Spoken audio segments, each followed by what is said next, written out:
Hello and welcome back to the deep end of the pool. We are so glad you are here with us. Before we even dip a toe into the water today, we have to start with a very specific, very important bit of housekeeping. This podcast is distributed free of charge on all major platforms for educational purposes. We are here to learn, to explore, and honestly, to get our minds blown a little bit. That is the goal. And today, we are aiming for maximum mind-blowing. Absolutely. And today, oh man, today is special. We aren't just reading a book for this deep dive. We aren't just analyzing a paper. We are stepping into a time machine. I want you to picture it. Close your eyes if you aren't driving. It is Wednesday, March 15th, 1967. Right, the summer of love hasn't quite kicked off yet, but it's close. Yeah, the Beatles are probably on the radio somewhere. Maybe Strawberry Fields Forever is playing. Miniskirts are in. But we aren't at a concert, and we aren't at a protest. We are going to a quiet, unassuming apartment in Elmira, New York. A very specific apartment with a very specific energy to it. Exactly. We are looking at session 326 of the early sessions, book 7 of the Seth Material. And just to set the vibe here, because the vibe is totally crucial for this one, this isn't a loud, chaotic scene. It is 9 p.m., it is intimate, it's quiet, and honestly, it's a little eerie. It really is. You have Jane Roberts, who goes by the name Ruburt in these sessions, entering a trance state. Now, for the uninitiated, this isn't Hollywood seance stuff. There is no wind machine. Her voice goes flat, it gets subdued, her pacing slows down. It is the kind of atmosphere where you can hear a pin drop or maybe a floorboard creak, and it sounds like a gunshot because the concentration in the room is just so high. And through her speaks Seth. Now, for anyone new to our deep dives, describing Seth is a whole deep dive in itself, but we have to establish the baseline here. Who or what is speaking? Right. Essentially, Seth describes himself as an energy personality essence no longer focused in physical reality. Which is a very fancy, very specific way of saying he is a teacher from beyond the veil, a ghost, a spirit, a consciousness. He would probably reject the term ghost because it implies a remnant or an echo. He views himself as fully alive, just not in a body. He is an educator. And in this specific session, session 326, he decides to pull back the curtain on something we all do every single night, sleep. But not sleep as we typically understand it. Not the catch some Z's kind of sleep. No, not at all. That is the mission of our deep dive today. We are going to answer, or at least attempt to answer, the big questions that plague us when the lights go out. What actually happens when we close our eyes? Are dreams just random brain noise, static from the day? Are they just neurons firing off random images of your high school math teacher and a giant pizza? Or, as Seth suggests, are we actually clocking in for a night shift in a totally different reality? It is a fascinating reframe. Yeah. We usually think of sleep as turning off, like powering down a laptop. Yeah. Seth argues it is actually turning on a completely different part of ourselves. We are going to talk about out-of-body projections, the controversy around spirit guides, and the hilarious, almost slapstick ways our human brains try to make sense of things that completely defy the laws of physics, like why you might hallucinate an airplane just because you realized you were flying. It is the brain's coping mechanism, and it is arguably one of the most brilliant concepts in the whole material. So unbuckle, get comfortable, turn down the lights, and let's get weird. Let's unpack session 326. Let's do it. Okay, so let's start with part 1, which we are calling the night shift. Seth opens this session with a statement that completely challenges the modern biological scientific view of sleep. Right. If you go to a sleep clinic today or talk to a neuroscientist, what do they tell you? They tell you sleep is maintenance. It's the pit stop. Exactly. They say it is for restoration. It is about flushing out toxins, specifically beta amyloid, from the brain. It is about repairing muscle tissue. It is about consolidating memory, moving things from short-term to long-term storage. It is purely a biological maintenance cycle. Like taking your car to the shop. You drop it off, they change the oil, rotate the tires, and you pick it up in the morning. Precisely. You park the car, you turn off the engine, and the mechanics go to work. The car is passive. The car isn't doing anything. But Seth says, and I want to quote this exactly, in sleep, you do inhabit other planes, as I have told you. You do inhabit other planes. That is a heavy sentence. It is simple, but it changes everything about how we view our existence. It implies that your consciousness, your I, isn't in the shop at all. The body is in the shop. The consciousness has left the building. It is like leaving your phone on the charger while you go out to a party. That is a surprisingly perfect analogy. Yes, The body is charging, it is plugged in, it is doing its defrag, but you are active. And Seth is totally adamant about this. We aren't dormant. We are exploring, we are learning, we are interacting. So if I am at the party while my phone is charging. Who am I hanging out with? Because this brings us to the whole guide controversy. Now, I found this part really funny because it shows the personality quirks of the people involved in the session. We have Jane Roberts, Ruburt, who's the medium, and we have Seth, and apparently they don't agree on terminology. No, they really don't. And this is important because it humanizes the channel. Jane Roberts wasn't some blissed out guru. She was a writer. She was skeptical. She was gritty. And apparently she absolutely hates the term spirit guides. She despises it. And you have to remember the context here. This is 1967. The New Age movement hasn't quite exploded into the mainstream yet. We are pre-Shirley MacLaine here. But there is a lot of, let's call it spiritualist baggage from the early 20th century. You mean the Victorian parlors? Exactly. Yeah. Table tipping, ectoplasm, Madam's slightly fake accent reading crystal balls. The spooky lady with the turban. Jane looked at that stuff and thought, that is not me. I am an intellectual. I am a serious poet and novelist. I am not a fortune teller. So the term spirit guide felt tacky to her. It felt cheap. It felt reductive. It felt like it belonged in a carnival tent, not a serious psychological or metaphysical study. But Seth finds this highly amusing. He does. He basically chuckles at her discomfort.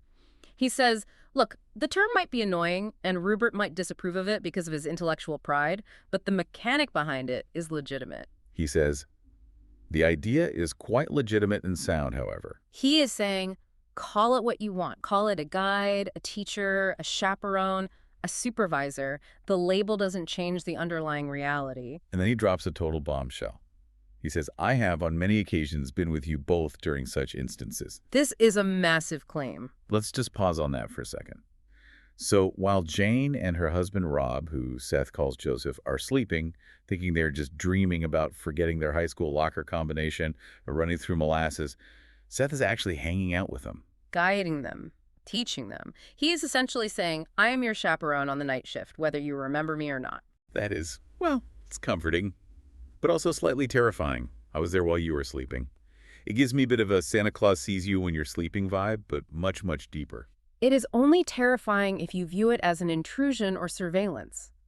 Seth views it as mentorship. Think about it if you are going into a new environment, a new country. Wouldn't you want a local guide? Sure, absolutely. Seth is saying the dream state, or the astral plane, is a foreign country. Yeah. And he is the local guide, ensuring they don't get lost or get overwhelmed. Okay, but here's the problem. If I go to this foreign country every night and I have this amazing tour guide teaching me the secrets of the universe, why do I wake up and only remember that I needed to buy milk or that I was being chased by a giant duck? That is the million-dollar question, the amnesia problem. Why does it matter if we remember? If the work is getting done on some subconscious level, isn't that enough? Seth argues that bringing that memory back into the physical brain is a vital form of training. It is crucial integration. He says, there is no substitute for the training that you receive as you learn the knack of remembering your dreams. The knack. I love that phrasing. It makes it sound like a practical skill you can learn, like whittling or coding or driving a stick shift. It is a skill. It is a muscle that needs to be worked. And the payoff, according to Seth, isn't just having cool stories to tell your friends at breakfast. It actively helps you manipulate reality more effectively in both states. Both waking and dreaming. Right. Think of it like a flight simulator. Okay, I'm with you. If you are a pilot, you spend hours in the simulator. Why? Because if you crash in the simulator, nobody dies. You can test limits. You can practice emergency procedures over and over. It is a completely safe sandbox. Exactly. Seth suggests the dream state is that simulator. It is a plastic environment. It is malleable. Thoughts become things instantly there.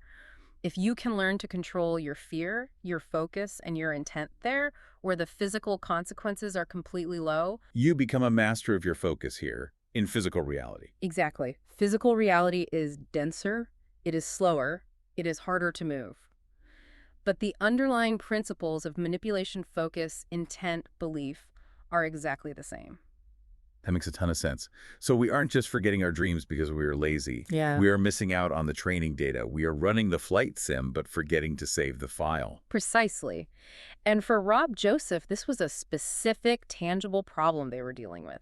He was projecting. He was having these out-of-body experiences, what we call OBEs, but he kept forgetting them, or he kept snapping back into his body way too early. And the reason why is so remarkably human. It wasn't because he wasn't spiritual enough. It wasn't because his chakras were blocked or whatever. It was literally because he was scared. Specifically, he was deeply scared of levitation. Which, to be fair to Rob, if I woke up floating 3 feet above my bed, staring at the ceiling fan from inches away, I would probably freak out too. And that panic, Seth explains, is purely biological. This is where the biology of sleep intensely intersects with the metaphysics. Unpack that for us. Why do we panic? The physical brain is hardwired for physical survival. Its primary directive is keep the body alive at all costs. It knows the laws of Newtonian physics. It knows gravity is real. It knows that if the body is in the air and not supported by anything, it is going to fall. And falling means critical damage. So the brain essentially has a falling alarm. Yes, we have all felt it. The hypnic jerk. You are drifting off to sleep, you suddenly feel like you are falling, and your whole body spasms awake. Every time. It is like a swift kick in the chest. Seth explains that when the astral body or the consciousness starts to separate and actually float, the physical brain senses a massive violation of its rulebook. It screams, "Emergency! Violation of physics! We are airborne without a vehicle! Abort!" So it hits the eject button on the whole projection. It violently snaps you back to the physical body to save you from falling. So Rob is successfully projecting, floating up, his brain panics, snaps him back, and he wakes up with no memory of the incredible cool trip he just took. Just a vague sense of anxiety, maybe a fast heartbeat. Right. And Seth specifically says Joseph will find himself more likely to remember simple projections that do not involve any featured levitation. Featured levitation. It sounds like a circus act. Come one, come all, see the featured levitation. It really does. But Seth offers a very clever workaround, and this is where we get into the practical side of things. I know you listeners really appreciate the how-to stuff when we do these deep dives. Yes. The techniques for the listener section. Seth gives a very specific trick to bypass this biological fear. It is the next room trick. Walk us through it. So instead of trying to fly to the moon or float up through the ceiling or blast off into the cosmos, which completely triggers the vertigo and the falling fear response, Seth suggests you just try to will yourself into the next room. Just the kitchen. Yeah. Or the living room down the hall. Just the next room. His exact quote is, "You should try willing yourself into another room. When you awaken in the middle of the night, try such an experiment." Why does that work better than trying to fly? Because it completely bypasses the fear of heights. Walking into the kitchen is a totally familiar, grounded, safe action. It is a lot less scary to the primitive brain than shooting up into the stratosphere. It doesn't trigger the falling alarm because you are mentally simulating walking on a solid floor. It is the baby steps of astral travel. Honey, I projected to the kitchen. Did you get a snack? No, I am a ghost. I can't open the fridge. It is exactly like that. But it works. It builds foundational confidence. It trains the physical brain to accept the feeling of separation without mashing the panic button. I love that.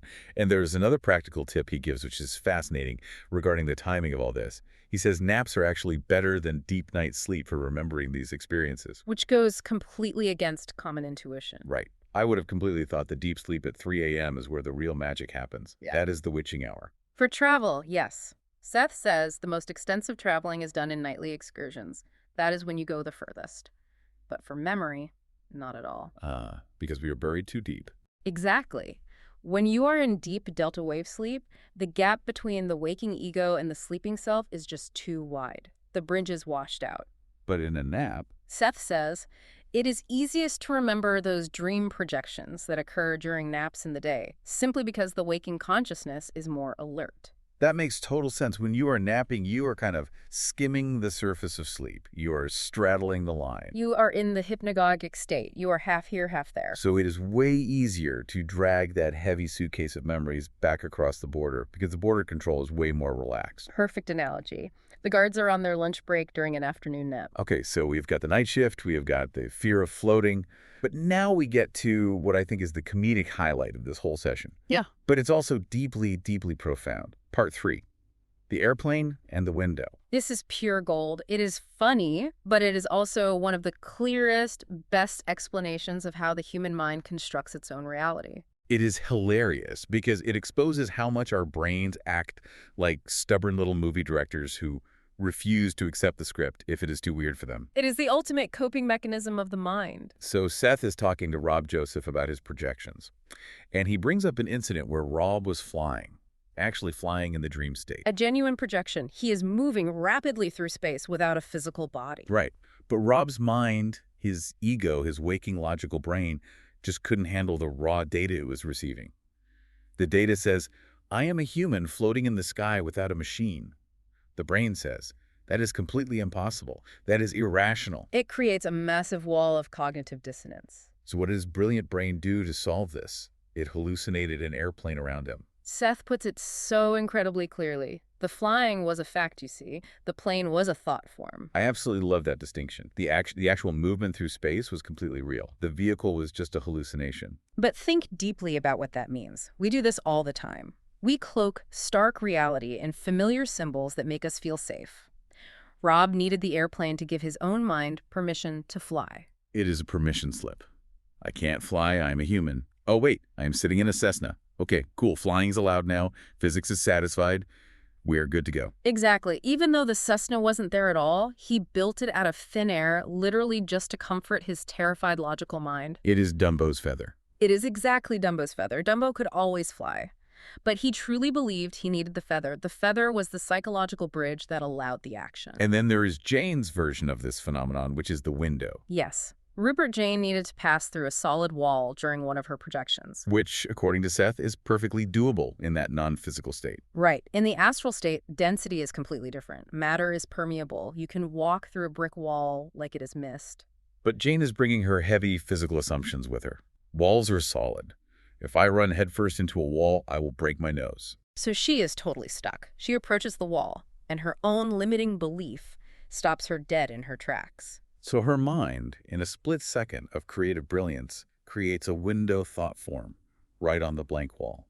And not just a window, but a wide open window. She flies right through the open window. She flies through the wall. But to her subjective perception, she safely flew through a window. Seth says, Ruburt, on one occasion, created a window thought form on the blank wall through which he actually flew, simply because he held fears and could not imagine going through a solid wall. It is such a profound insight into how we actively construct our reality.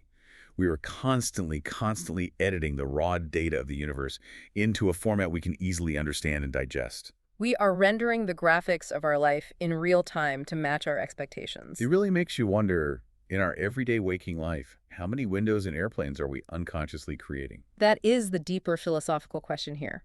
Like, is your fancy job title just an airplane? Is your social status a window? What symbols are we using every single day to bridge the gap between what we can actually do and what we narrowly believe we can do? We use symbols to mask our own power because our raw power terrifies us. We are scared to just fly, so we build an entire elaborate career to justify our elevation.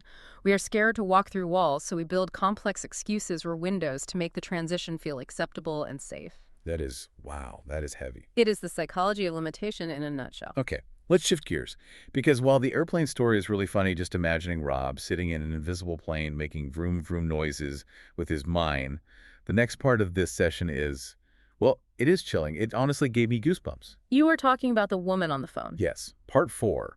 This isn't about flying or sun mental tricks. This is about who else is actually out there. So Rob had a dream on March 13th, 1967, just 2 days before this specific session took place. And in the dream, he is in a room. It has a bare wooden floor. It feels incredibly specific and textured. And there is a woman standing there simply talking on a telephone. Sounds totally mundane, right? Just a random, boring dream scene. You have probably dreamt of a stranger on a phone a dozen times. You would think so. Yeah. But Rob brings it up, or Seth brings it up. And Seth drops this absolute bomb. She wasn't a figment of his imagination. Seth explicitly says, the woman was quite real, but existed in another plane of activity. She was a survival personality in your terms. Survival personality. That is Seth speak for a ghost, Yeah. right? Or someone who has died. Essentially, yes. A consciousness that has survived physical death and is continuing its ongoing existence in another system of reality. So Rob didn't create her. He didn't invent her as a background extra in his dream. He actually visited her. He walked right into her living room. That is wild. It completely turns the dream from a private movie playing in your head into an actual visit to another location. And here is the part that really bends the brain. The environment itself. The room with the bare wooden floor. Seth calls it pseudo-physical. Pseudo-physical. That is a great word. Let's really unpack that. What does he mean by that? Well, Seth explains, you projected to her system of reality, and the environment was pseudo-physical. The projection of her own thoughts, made real in objective terms within the system. Wait, so the floor of the walls was her thought. Yes. Like she is thinking, I want a wooden floor, and boom, a wooden floor materializes. Essentially, in that specific reality, thought is the literal construction material. She expects a floor, so there's a solid floor. She creates the room to comfort herself, to give herself a familiar grounding environment after passing. And the telephone. Most likely a symbol of communication. She wants to talk to someone, she feels disconnected, so she manifests a phone. And Rob, like some sort of ghostly intruder from the physical world, just blunders into her mental projection. He literally walks into her reality. He is standing on her thoughts. That is so intimate and so weird. It's like walking into someone else's private hallucination, but the hallucination is solid enough to stand on and touch. It raises a massive ethical and philosophical question. When we dream of people, how often are they just dream characters we invented our own NPCs? And how often are we crashing someone else's highly personal party? Or we trespassing. Seth would say there are no locked doors in consciousness, ultimately. But yes, it implies a shared communal space. It implies that the dream world isn't your private locked diary. It is a public commons where wildly different realities constantly intersect. That brings us perfectly to part 5, navigating the multiverse. Because Seth actually breaks this down for us. He gives us a cast of characters for the dream world. He does. It is practically a taxonomy of the night. So let's list them out. Category 1, actual people we know. Right. Seth says some of the people in your dreams will be actual people you know who are also projecting. So I might dream of my best friend, and it is actually him. We are literally meeting up in the astral plane for coffee. Possibly. And either of you might remember it clearly in the morning, or you remember it as, I had a weird dream about Dave, and Dave thinks I had a weird dream about you. But you never connect the dots that your consciousnesses were actually interacting together. Category 2, survival personalities. The ghosts, for lack of a better term. Like the woman on the phone. People living their post-physical lives in other dimensional planes. And category 3, thought forms. The NPCs. The non-player characters. This is the airplanes, the windows, or maybe background people our own mind furiously invents just to fill up an empty scene. Exactly. Seth says, when dream elements combine to cloud a projection, some of the dream elements will be thought forms. It is your brain desperately trying to fill in the gaps. If you walk into a dream room and it is totally empty, your physical brain might panic and populate it with fake people just to make the scene feel socially normal. So it is a huge mix, a crazy cocktail. You have got real projecting humans, dead people, and imaginary constructs all mingling at the exact same party. No wonder our dreams feel so incredibly chaotic. It is a busy intersection. It is the Times Square of consciousness. And the really confusing part is the rules. Seth talks a lot about root assumptions. Yes. This is a foundational Seth concept. It is a bit technical, but it is absolutely crucial to understand. Explain it like I am 5. Okay. Every system of reality, our physical world, the dream world, other dimensions, runs on a strict set of agreed-upon rules. Think of it like a computer operating system. Okay. Windows versus Mac. Right. In our physical world, let's call it Earth OS, the root assumptions are things like gravity pulls down, time moves relentlessly forward in a straight line, solid objects do not pass through other solid objects, you have to eat food to survive. Those are the basic rules of the physical game. Correct. But if you project into a completely different system, let's call it Dream OS, the root assumptions might be wildly different. Maybe there, thought creates matter instantly. Maybe levitation is the standard mode of travel. Maybe time is circular. It doesn't exist at all. And if you don't intuitively know the rules... You are going to be incredibly confused. You're going to try to play basketball using the rules of chess. You are going to try to mechanically walk when you should be floating. You are going to look around for a physical phone to communicate when you should be using instant telepathy. Seth states, you must learn the new root assumptions. This is precisely what you are doing in your projections. He frames the entire experience as an education. The mission isn't just to fly around and have fun playing superhero. It is to become a diplomat of reality, to learn the local customs of the wider universe so you can function there without embarrassing yourself or panicking. Or without building a fake airplane around yourself because you don't understand that you are inherently allowed to fly. Exactly. The airplane is a direct symptom of not understanding the root assumptions of that specific reality. Man, that makes me feel small and huge at the exact same time. Right.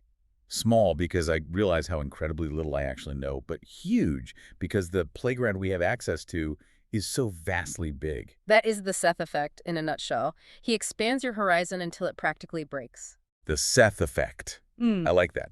Okay, moving to part 6. We have a prophecy. Yes. Seth makes a very specific prediction about the future of his sessions with Jane and Rob. At this point, in 1967, Jane goes into a deep trance.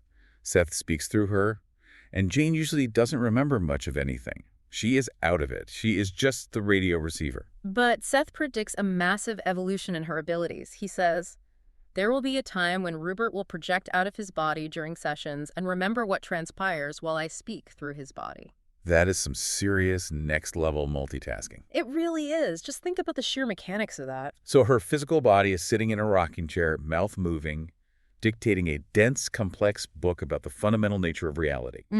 Seth is basically driving the car of her body. Yes. Meanwhile, her core consciousness, Jane, is off flying through the cosmos, visiting other planes, checking out the women on the phone, or exploring entirely different galaxies. Yes, exactly. And she is recording and processing both streams of intense data simultaneously. It speaks volumes to the untapped potential of human consciousness. We tend to stubbornly think of ourselves as single-threaded processors, one task at a time. I can't talk and text. I can barely chew gum and walk without tripping. But Seth is saying we are actually massively multi-core processors. We can run multiple high-level applications at once if we just learn how.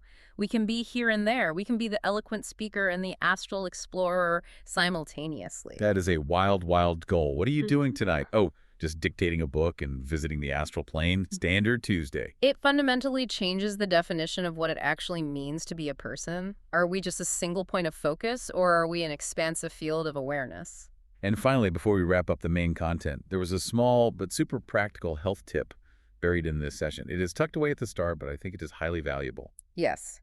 Jane Ruburt was dealing with some annoying physical symptoms at the time. Nothing life-threatening, but definitely bothering her. And Seth says, Ruburt is having some success in turning the focus of his attention away from the symptoms, and if he continues, his progress will be speedy. It is a classic foundational tenet of mind-body medicine, way, way before it was mainstream or scientifically accepted. Turning focus away. Think about the root assumptions we just talked about.